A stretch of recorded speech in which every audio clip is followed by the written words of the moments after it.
기도하심으로 2021년 1월 3일 첫 주일 예배를 하나님 앞에 드리겠습니다. 사랑이 많으신 하나님, 많은 어려움과 힘듦에도 불구하고 2020년을 무사히 통과하며 넘기게 하시고, 이제 다시 2021년의 새해가 밝아 새 아침에 첫 예배를 드릴 수 있도록 인도하여 주신 하나님 감사드립니다. 이제 또 하나님 앞에 나와 예배하는 이 일들이 기쁨이 되게 하시며 감사가 되게 하여 주시옵소서.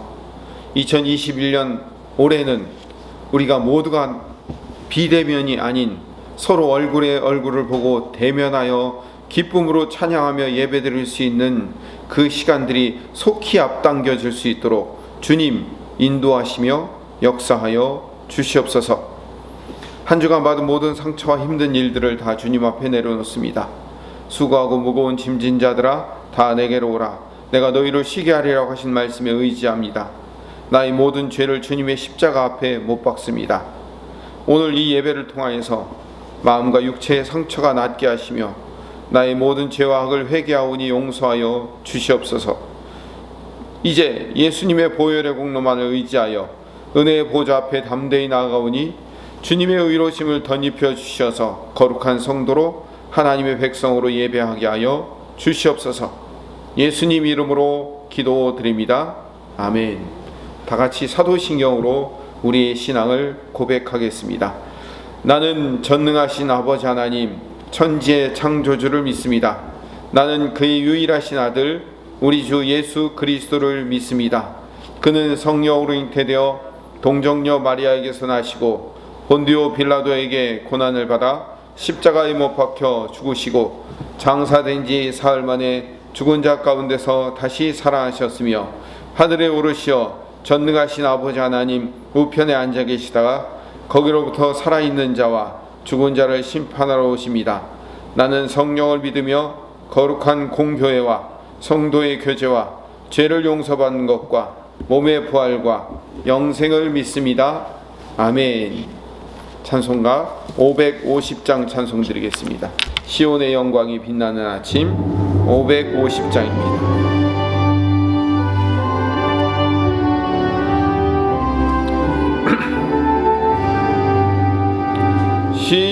시온의 영광이 빛나는 아침, 어둡던 이 땅이 밝아오네.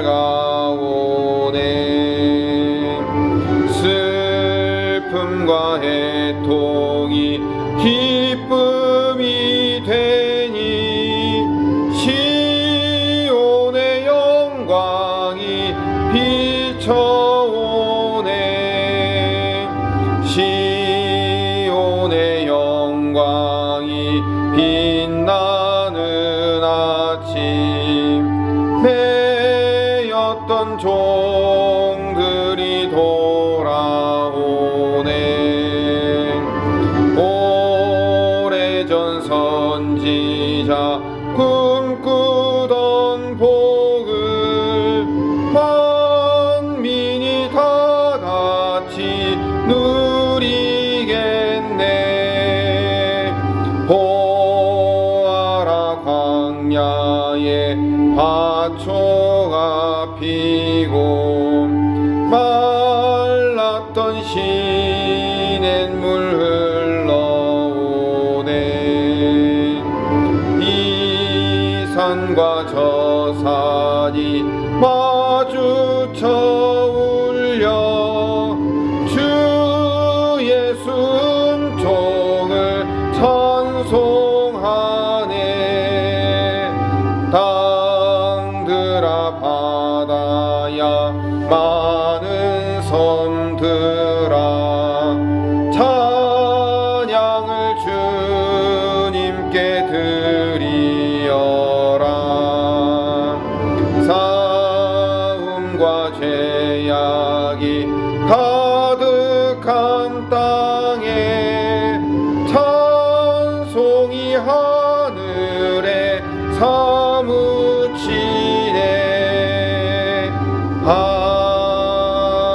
아멘. 출애굽기 23장 1절에서 9절 말씀을 같이 읽겠습니다. 너는 거짓된 풍설을 퍼뜨리지 말며 악인과 연합하여 위증하는 증인이 되지 말며 다수를 따라 악을 행하지 말며 송사의 다수를 따라 부당한 증언을 하지 말며 가난한 자의 송사라고 해서 편벽되이 두둔하지 말지니라. 내가 만일 내 원수의 길 잃은 소나 나귀를 보거든 반드시 그 사람에게로 돌릴지며 내가 만일 내를 미워하는 자의 나귀가 짐을 싣고 엎드러짐을 보거든 그것을 버려주지 말고 그것을 도와 그 짐을 부릴지니라. 너의 가난한 자의 송사라고 정의를 굳게 하지 말며 거짓 일을 멀리하며 무죄한 자와 의로운 자를 죽이지 말라. 나는 악인을 의롭다 하지 아니하겠노라. 너는 뇌물을 받지 말라. 뇌물은 받은 자의 눈을 어둡게 하고 의로운 자의 말을 굽게 하느니라. 너는 이방 나그네를 압제하지 말라. 너희가 애굽 땅에서 나그네 되었은즉 나그네의 사정을 아느니라. 아멘. 오늘 본문 23장 1절부터 9절 말씀은 십계명의 9째 계명인 내 이웃에 대해서 거짓 증거하지 말라라는 말씀을 자세히 풀어서 해석한 율법입니다. 1절 먼저 보면 거짓된 풍설, 그러니까 지금으로 얘기하면 가짜 뉴스죠. 가짜 뉴스를 퍼뜨리지 말라라고 얘기를 하는 겁니다. 가짜 뉴스를 퍼뜨리는 것은 가짜 뉴스를 만드는 사람과 연합하는 거예요.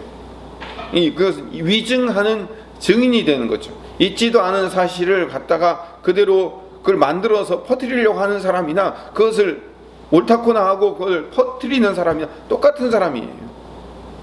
그래서 확인되지 않은 인터넷의 가짜 뉴스를 퍼뜨리면 안 됩니다. 그건 뉴스를 만드는 사람과 똑같은 죄인이 되는 겁니다. 성경이 분명히 율법에 말하고 있습니다. 2절에 다수를 따라 악을 행하지 말라라고 얘기합니다. 다수가 선은 아니죠. 많은 사람들이 그렇다고 해서 그것을 옳다고 얘기할 수 없죠. 우린 되게 이렇게 얘기하잖아요. 지나간 사람들 다 물어봐라. 모든 사람들이 다 그렇게 얘기하지. 그래서 많은 사람들이 그렇게 얘기한다고 그것이 정답인가? 그렇지는 않아요.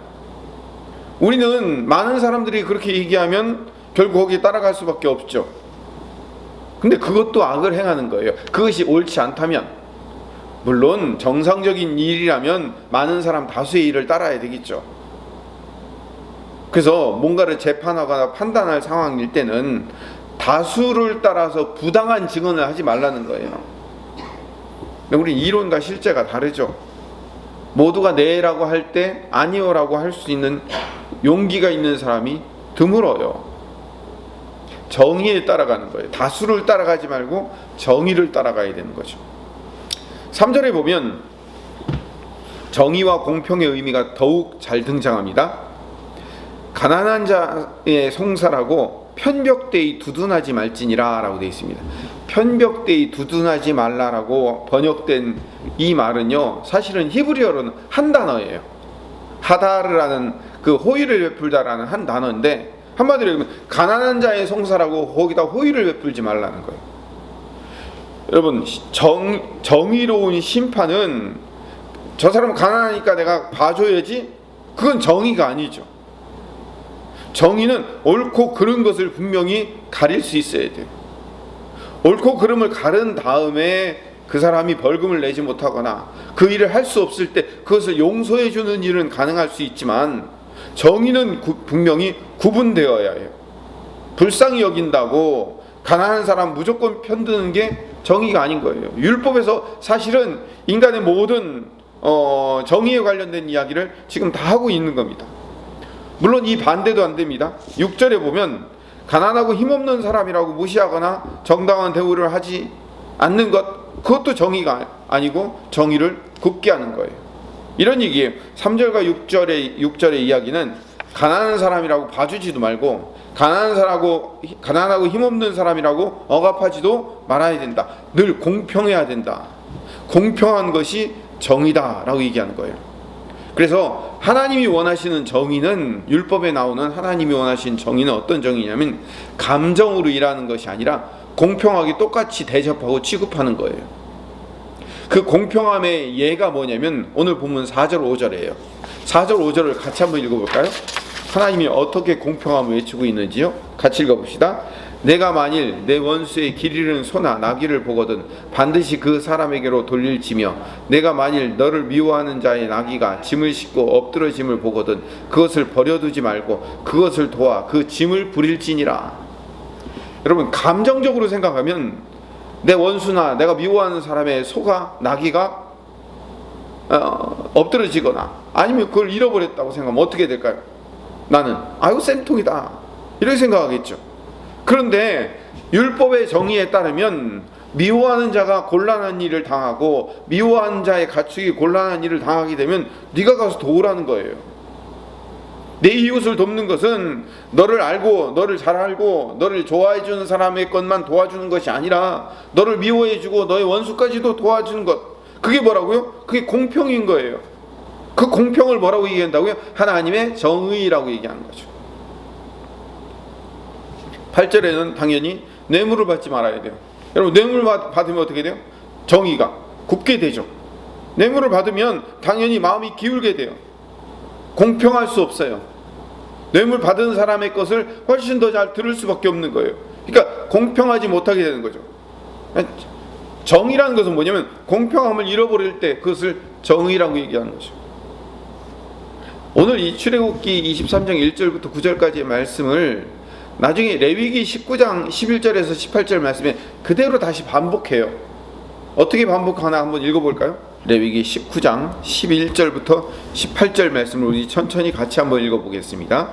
너희는 도둑질하지 말며 속이지 말며 서로 거짓말하지 말며 너희는 내 이름으로 거짓 맹세함으로 내 하나님의 이름을 욕되게 하지 말라. 나는 여호와이니라. 너는 내 이웃을 억압하지 말며 착취하지 말며 품꾼의 삭슬 아침까지 밤새도록 내게 두지 말며 너는 기먹은 자를 저주하지 말며 맹인 앞에 장애물을 놓지 말고 내 하나님을 경외하라. 나는 여호와이니라. 너희는 재판할 때에 불의를 행하지 말며 가난한 자의 편을 들지 말며 세력 있는 자라고 두둔하지 말고 공의로 사람을 재판할지며 너는 내 백성 중에 돌아다니며 사람을 비방하지 말며 내 이웃의 피를 흘려 이익을 도모하지 말라.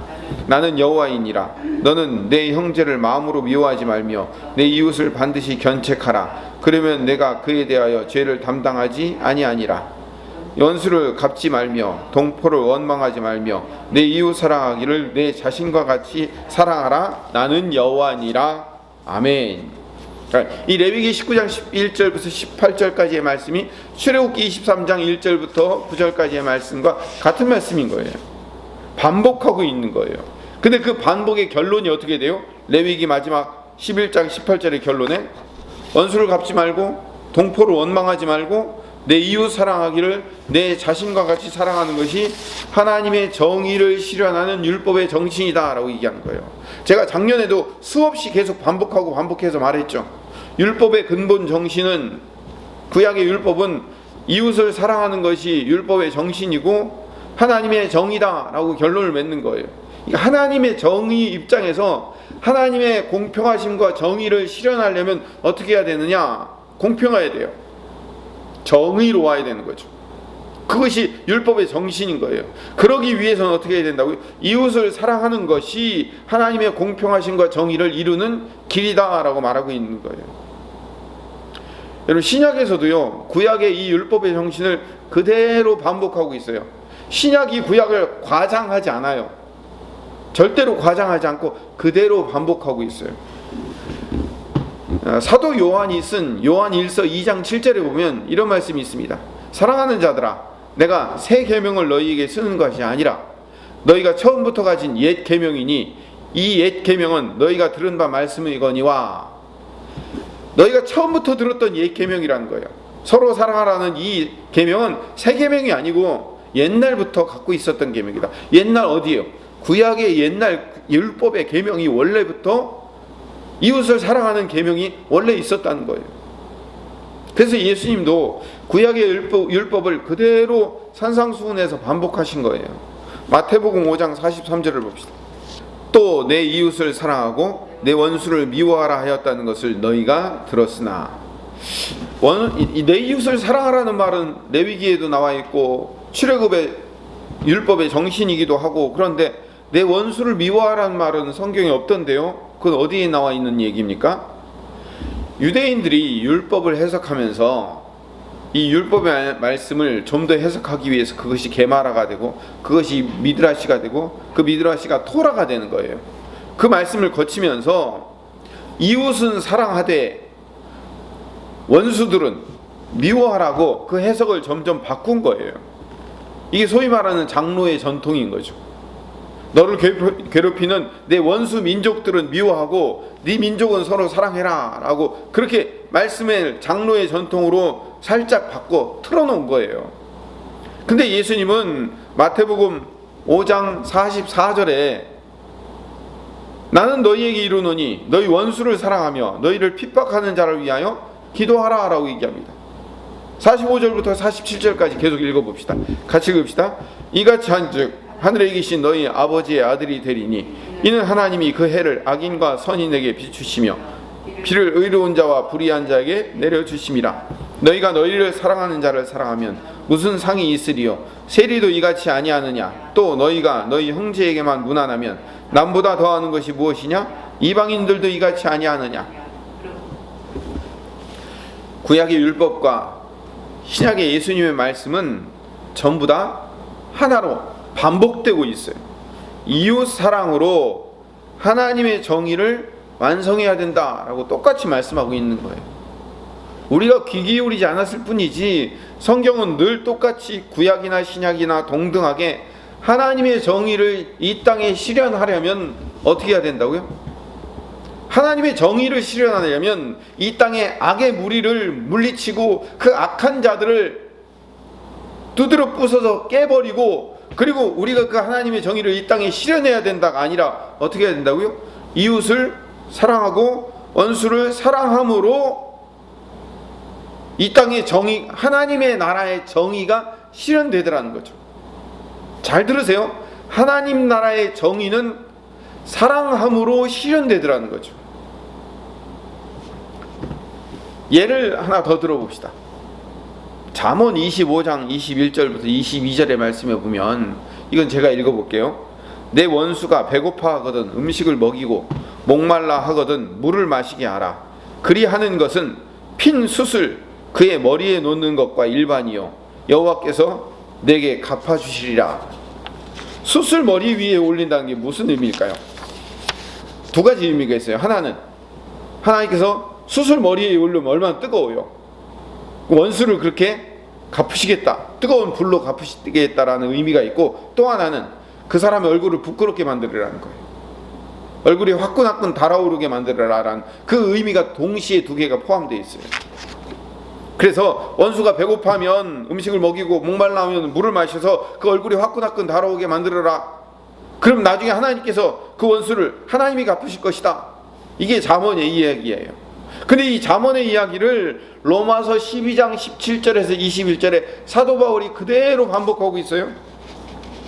아무에게도 악을 악으로 갚지 말고 모든 사람 앞에서 선한 일을 도모하라. 할 수 있거든 너희로서는 모든 사람과 더불어 화목하라. 내 사랑하는 자들아, 너희가 친히 원수를 갚지 말고 하나님의 진노하심에 맡기라. 기록되었을 때 원수 갚는 것이 내게 있으니 내가 갚으리라고 주께서 말씀하시니라. 내 원수가 줄이거든 먹이고 목마르거든 마시게 하라. 그리함으로 내가 숯불을 그 머리에 쌓아 놓으리라. 악에게 지지 말고 선으로 악을 이기라. 잠언의 말씀을 그대로 로마서에서 인용하고 있는 거예요. 이렇게 구약의 말씀과 신약의 말씀은 서로 반복하고 있는 거예요. 여러분, 구약의 율법은 폐기되고 예수님께서 신약의 율법을 새롭게 만드셨다. 아니에요. 우리 그렇게 잘못 들었는데 그건 잘못 들은 거예요. 구약의 율법을 예수님께서는 새롭게 재해석하신 거예요. 반복하여 재해석하신 거예요.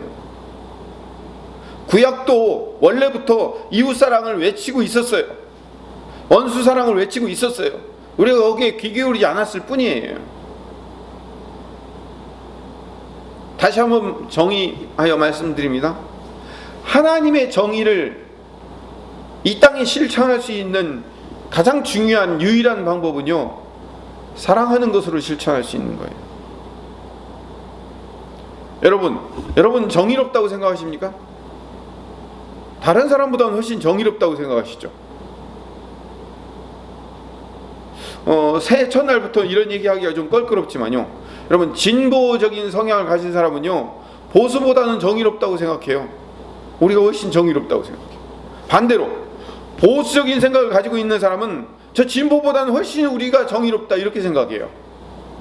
그렇죠? 여러분 다 그렇게 생각하잖아요. 저도 그렇게 생각하고. 근데 여러분이 가지고 있는 정의는 이데올로기의 산물이에요. 보수든 진보든 여러분이 가지고 있는 그 정치 철학, 그 정치적 성향은 정의가 아니고 이데올로기의 산물이라고요. 정의와 이데올로기는 달라요. 전혀 다른 겁니다. 우리는 그런데 뭘 정의로 착각하고 있어요? 내 이데올로기를 정의로 착각하고 있는 거예요. 제가 오늘 드리고 싶은 말씀이 이거예요.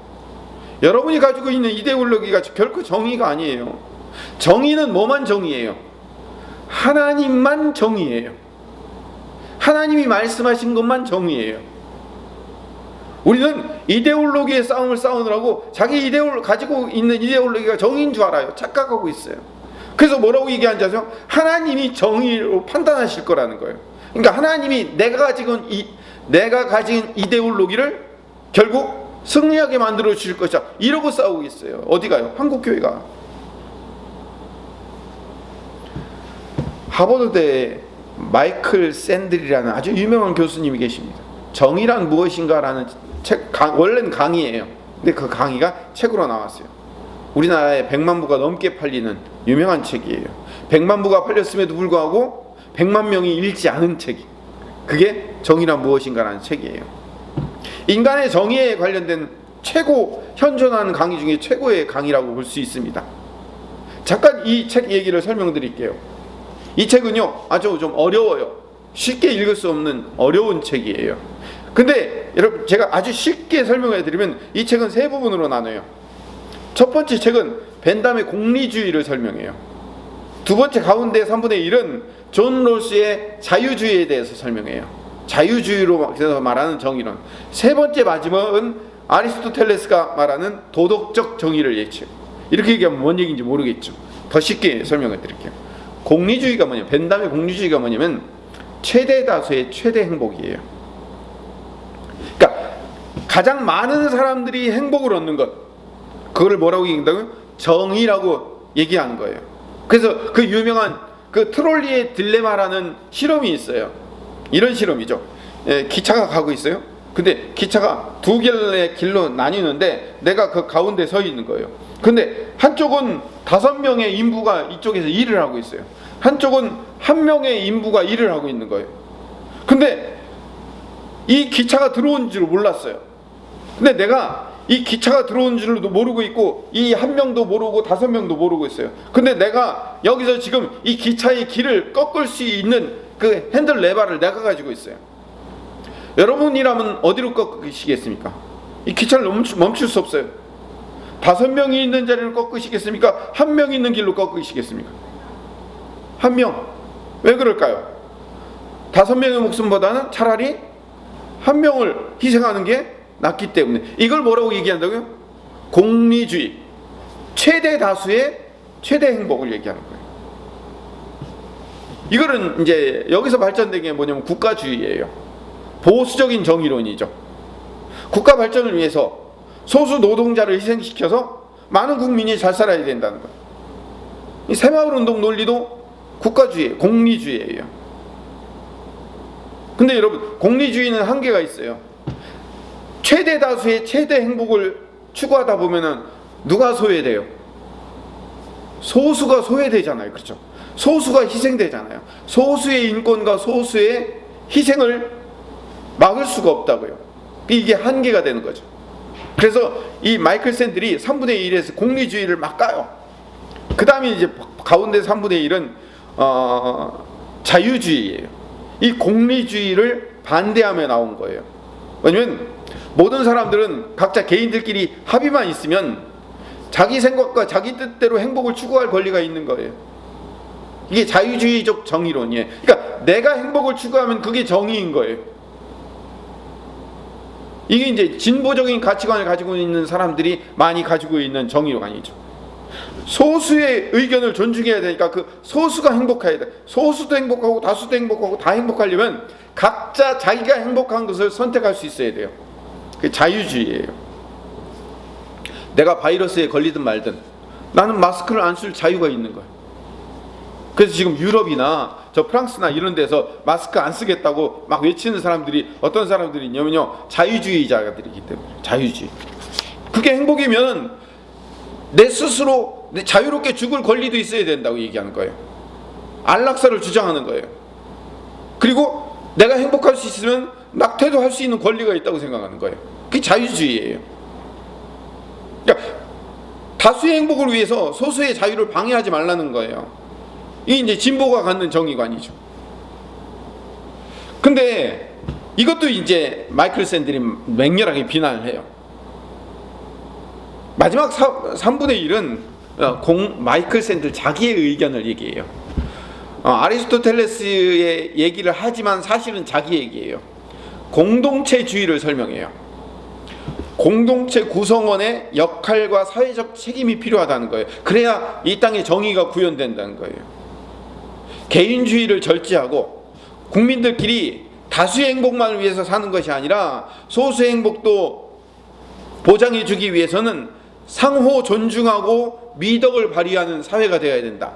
그게 진짜 정의로운 사회다라고 결론적으로 얘기하는 게 마이클 샌들의 정의란 무엇인가라는 책이에요. 오늘 책 한 권 다 읽으셨어요? 그런데 결론은 이거예요. 결국 사회 구성원에게 서로에게 책임을 갖는 사회가 정의로운 사회다라고 이 마이클 샌들이 주장을 하는데, 이 결국 마이클 샌들이 직접적으로 얘기를 하진 않지만 마이클 샌들의 주장하는 내용이 뭐냐면 기독교적인 정신이 들어간 공동선을 추구하는 사회가 진짜 정의로운 사회다라고 얘기를 하는 거예요. 그러니까 마이클 샌들이 말하는 얘기는 뭐냐면 공리주의도 한계가 있고 자유주의도 한계가 있는데 거기에 대안으로 필요한 정의로운 사회는 기독교적인 가치를 갖는 사회. 쉽게 얘기하면 내가 좀 희생하고 헌신하고 그래서 상호 존중함으로 말미암아 덕을 발휘할 수 있는 사회. 성경이 말하는 정의와 마이클 샌들이 말하는 정의가 같은 방향으로 가고 있더라는 거예요. 성경이 처음부터 하나님의 정의를 어떻게 구현해야 되는가? 어떻게 구현해야 된다고요? 철저하게 재판 잘하고 공평하게 나누어지고 이런다고 해서 정의가 이루어지는 게 아니라 성경이 말하는 진정한 하나님의 정의는 어디서 이루어진다고요? 이웃을 사랑하는 것에 이루어진다고 율법이 말하고 있다고 그랬죠. 그것에 예수님이 말씀하셨고요. 결국 하나님께서 말씀하신 율법적인 가치가 온전히 이루어지는 사회가 몇천 년 후에 마이클 샌들이 말하는 정의로 반복되고 있더라는 거예요. 제가 그걸 얘기하고 싶은 거예요. 그런 의미에서 성경의 진리보다 더 명확하고 큰 진리는 없는 겁니다. 이웃을 사랑하는, 그래서 서로가 서로를 존중하고 미덕을 발휘하는 양보와 희생이 있는 그런 사회를 실현하는 정의, 하나님이 처음에 말씀하셨던 그 정의가 없다면 이 땅의 진정한 정의는 이루어질 수 없는 거예요. 그러니까 하나님의 정의가 진짜 정의라는 것을 알 수 있는 거예요. 정치적인 이데올로기를 정의라고 착각하는 잘못된 정의론에 사로잡힌 사람들이 있는가 하면 또 하나의 착각은 뭐냐면 우리 그리스도인들은 세상에서 가장 정의로운 사람이라고 생각하는 착각이에요. 그나마 그래도 우리 그리스도인들이 가장 정의로운 거 아니냐. 여러분, 기독교는 가장 정의를 실천할 수 있는 가치를 가지고 있지만 기독교인이 가장 정의롭진 않아요. 요즘처럼 기독교인들이 욕을 많이 먹는 시대가 없습니다. 기독교적인 가치가 가장 뛰어나고 위대하고 진리이기 때문에 그것을 믿고 있는 기독교인들이 가장 뛰어나고 정의로운 사람들이라고 말할 수 없어요. 이게 두 번째 착각인 거예요. 여러분, 진리를 가지고 있다는 것과 그 진리를 행하는 것과는 전혀 다른 차원의 것이에요. 설교를 듣고 그 설교를 이해했다고 내가 그 설교의 수준에 올라가 있다고 생각하면 안 돼요. 나는 단지 그 설교를 이해하고 공감한 사람일 뿐이지 내가 그 설교의 내용을 실천하여 살고 있다고 생각하면 오산입니다. 실제로 내가 듣고 있는 그 설교의 수준이 되려면 그 말씀대로 실천하며 살아야 되는 거예요. 예배도 마찬가지예요.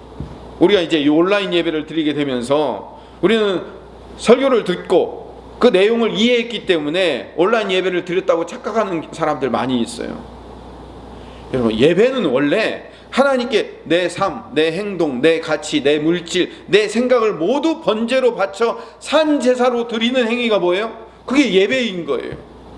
그래서 로마서 12장 1절에 그러므로 형제들아 내가 하나님의 모든 자비하심으로 너희를 권하노니 너희 몸을 하나님께서 기뻐하시는 거룩한 산 제물로 드리라라고 했을 때 너희 몸이라고 했을 때 이 몸, 소마라는 얘기는 전인격적인 육체를 얘기하는 거예요. 그냥 이 육체만이 아니라 전인격적인 육체를, 그러니까 전인격체를 하나님이 기뻐하시는 거룩한 산 제물로 드리는 것, 그걸 뭐라고 얘기한다고요?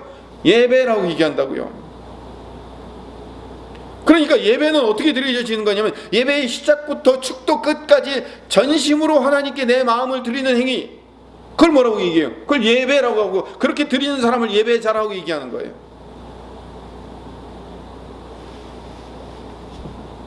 어쩔 수 없이 교회에 나올 수 없기 때문에, 건강의 문제 때문에 나올 수 없어서 집에서 예배 드리면서 누워서 과자 먹으면서 핸드폰 보면서 설교 듣다가 그건 맞아 그런 얘기만 하면서 공감했다고 그것을 예배로 때우려는 태도는 그건 예배가 아니에요. 그건 설교를 듣는 행위예요. 그걸 예배라고 할 수 없는 거예요. 다시 돌아갑시다. 지금 제가 예배 얘기하려고 한 건 아니니까요. 정의는 내가 정의를 가지고 있다는 것과 그 정의를 실제로 행하는 것과는 전혀 다른 차원의 것이에요. 기독교인이 가장 정의로운 기독교라는 가치를 갖고 있다는 것과 내가 실제로 정의로운 사람인 것과는 전혀 다른 차원의 것인 거예요. 여러분, 기독교는요 정의롭지만 정의를 가르치는 것이지만 기독교인은요 정의롭지 못한 일이 너무나도 많이 있었어요. 역사는 기독교인들이 얼마나 기독교라는 이름을 가지고 기독교라는 깃발을 가지고 들고선 기독교인들이 수많은 악을 저질렀는가를 역사가 증명하고 있어요. 선교라는 명목으로 아프리카 땅을 난도질해 놓고 남아메리카 대륙을 멸망시켜 놓고 비문맹국에 문맹을 심어준다는 이름으로 식민지를 삼아 약탈하고 탈취하면서 기독교라는 이름으로 수많은 죄악을 저질렀잖아요. 기독교인이 죄를 저지른 거예요. 기독교인이 죄를 저지른 거죠. 기독교는 그렇게 얘기하잖아요. 기독교는 이웃을 사랑하는 하나님의 정의를 외치는 종교입니다. 예를 하나 들어볼게요. 세상은 다른 사람의 논문을 각주 없이 인용을 하면 그걸 표절이라고 얘기해가지고 그 논문 자체를 퇴출시키고 학위를 취소시켜버려요. 심지어는 방송에서도 퇴출당해요. 공익을 추구하는 방송이기 때문에 논문을 베껴 쓰는 일이 있으면 퇴출돼요. 여러분도 아마 잘 아실 거예요. 몇 달 전에 홍진영이라는 그 노래 잘하는 트로트 가수가 논문을 표절해가지고 석사 박사학위를 땄는데 그걸 모두 반납하고 결국은 방송에서 퇴출됐어요. 대학에서도 그 학위 자체를 취소시켰습니다. 사실상 방송가에서 퇴출당했어요. 설민석이라고 아시죠? 뛰어난 역사 분야의 스타 강사예요. 자진해서 하차하긴 했지만요, 사실상 방송가에서 퇴출당했어요. 왜 그러냐면 연세대에 역사 논문을 썼는데, 석사 논문으로 썼는데 표절을 많이 했어요. 그래가지고 학위 논문을 반납하게 된 거예요. 여러분, 세상의 정의는 엄격해요. 상당히 엄격해요.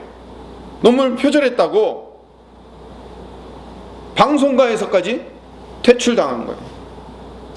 근데 여러분, 기독교인들은요, 논문을 표절해도요, 간단한 사과문 하나만 올리면요, 퇴출당하지 않아요. 대형교회 담임 목사님이 한국교회 가장 비싼 땅에서 가장 비싼 건물 지으면서 사는 그 교회 담임 목사님은요, 남아프리카 공항에서 박사학위 받고 와 있는데 표절했어요. 자기가 그 표절했다고 사과문 하나 내놓고선 지금도 그냥 담임 목회하고 있어요. 아무도 거기에 대해서 퇴출하려는 움직임조차도 없어요.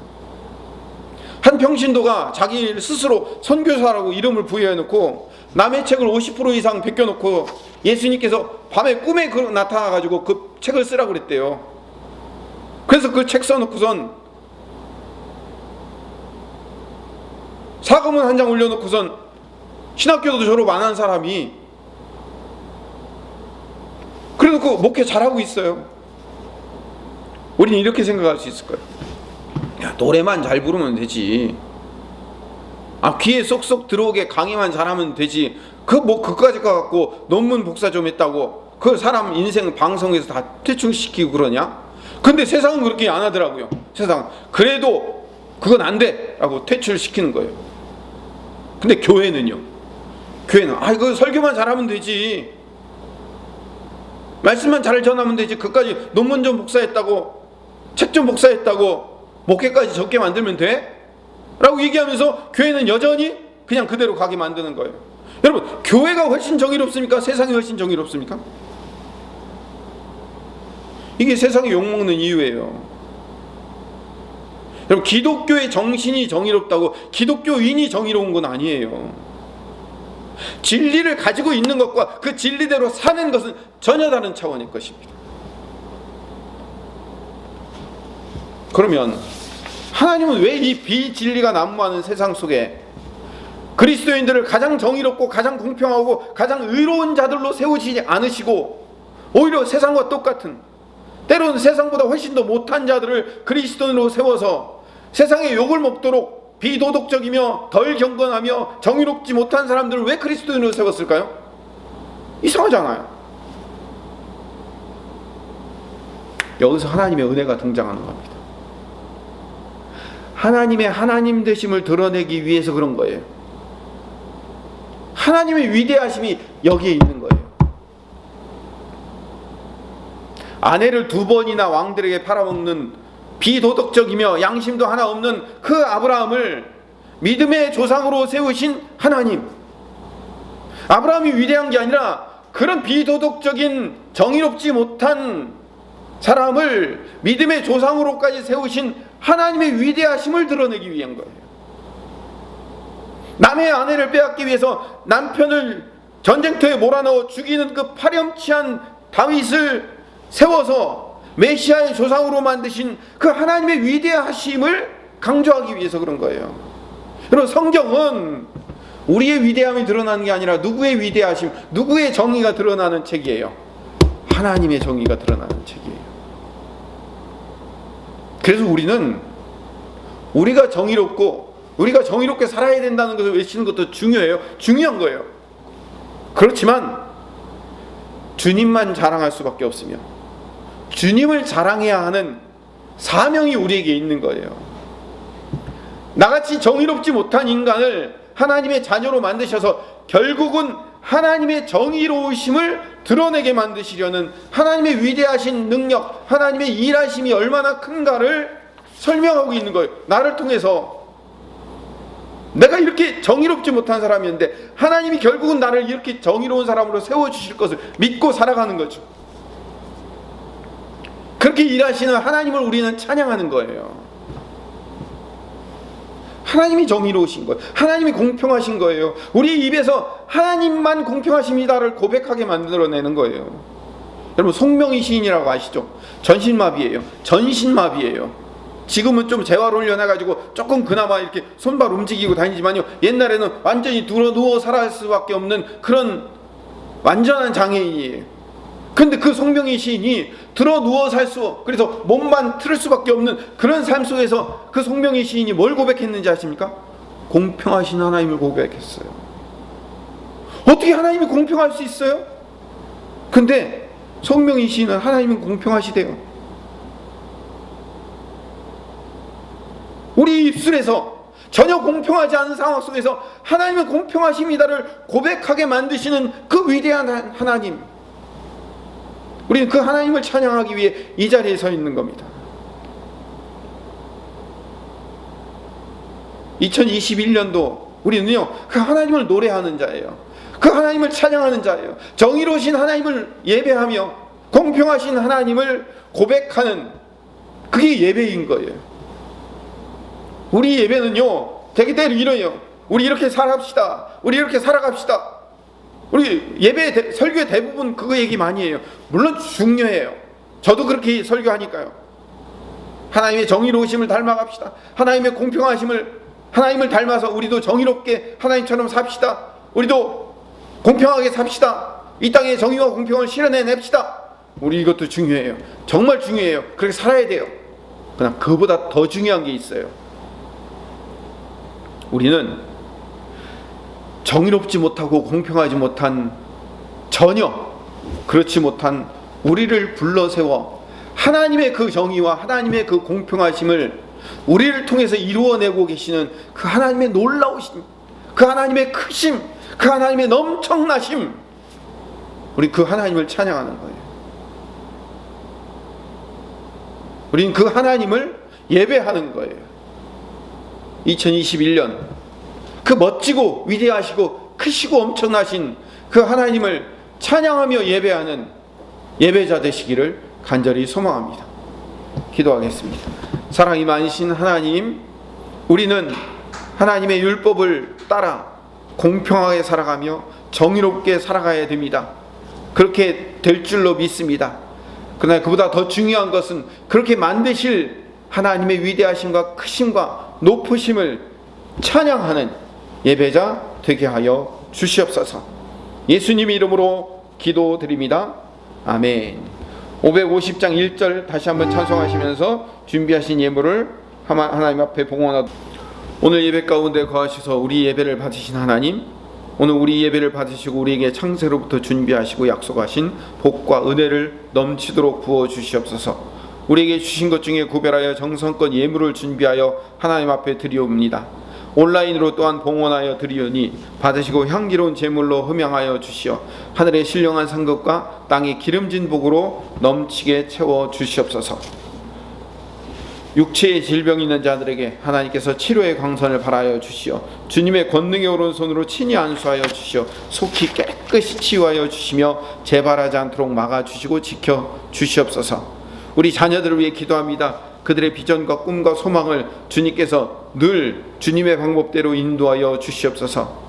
원하는 학교, 적성에 맞는 직장, 비전에 맞는 사업을 주시며 하나님께서 주시는 멋지고 아름다운 배우자와 결혼과 가정과 적절한 자녀들을 허락하여 주시옵소서. 주님이 주인 되는 건강한 자녀들의 가정 되게 하여 주시옵소서.